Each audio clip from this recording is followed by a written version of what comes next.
ভূপতিনগর বিস্ফোরণ মামলায় notice NIA. স্থানীয় তৃণমূল বুথ সভাপতি, ব্লক সম্পাদককে নোটিশ। 2 তৃণমূল নেতা সহ মোট 8 জনকে তলব করা হয়েছে এনআইএ তরফ থেকে। ভূপতিনগরের ওসিকে দিয়ে পাঠানো হলো সেই নোটিশ। ভূপতিনগর বিস্ফোরণ মামলায় নোটিশ এনআইএ। স্থানীয় তৃণমূল বুথ সভাপতি এবং ব্লক সম্পাদককে নোটিশ পাঠানো হয়েছে।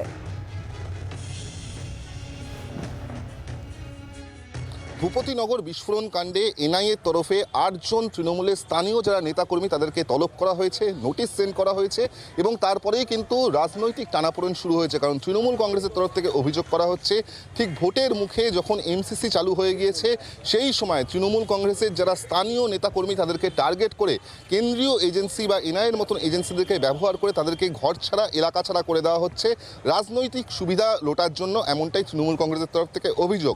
অপরদিকে 2022 সালের ডিসেম্বর মাসে যে বিস্ফোরণের ঘটনা ঘটেছিল তা এনআইএ তদন্ত ভার নেওয়ার পর একের পর এক তথ্য, একের পর এক সূত্র তাদের কাছে উঠে আসে, যার ফলে তারা প্রথমেই যিনি স্থানীয় থানার ওসি তাকে তলব করেছিলেন, তার পাশাপাশি তাকে দিয়েই এই 8 জনকে নোটিশ সার্ভ করা, যাদের মধ্যে অনেকেই ঘর ছাড়া বা তারা এলাকায় নেই, এমনটাই এনআইএ সূত্রে জানা যাচ্ছে।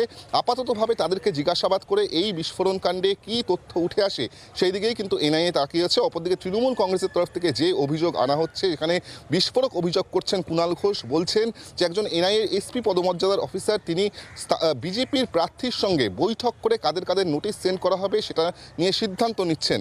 অপরদিকে কিন্তু এনআইএ সূত্রে যেটা দাবি করা হচ্ছে যে তারা একেবারে সংশ্লিষ্টভাবে যে আইনানুগ কাজ রয়েছে সেই আইনানুগ কাজ করছেন এবং এক্ষেত্রে কোনো রকম কোনো রাজনৈতিক অভিসন্ধি নেই, এমনটাই কিন্তু এনআইএ সূত্রের দাবি।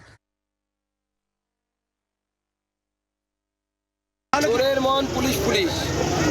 চোর তৃণমূল কংগ্রেস জানে যে তারা চুরি করেছে, রামনবমীতে বিভিন্ন জায়গায় বোম ফাটিয়েছে, হামলা করিয়েছে তৃণমূলের দলের লোকেদেরকে দিয়ে। সেটা ভয় পাচ্ছে যে তাদেরকে ডাকা আসবে, তো অনেকের ডাকা যাবে, অনেকের নাম বাকি আছে। পশ্চিম ভাঙনবাড়িতে বোমা বিস্ফোরণে 5 জন মারা যায়। তৃণমূলের প্রাক্তন প্রধান সমর মণ্ডল জেলে আছে। পশ্চিম ভাঙনবাড়ি আপনার নাড়ুয়া বিলাতে, ওখানে 4 জন মারা যায়। হাইকোর্টের ডিভিশন বেঞ্চ এনআইএ তদন্ত দেয়।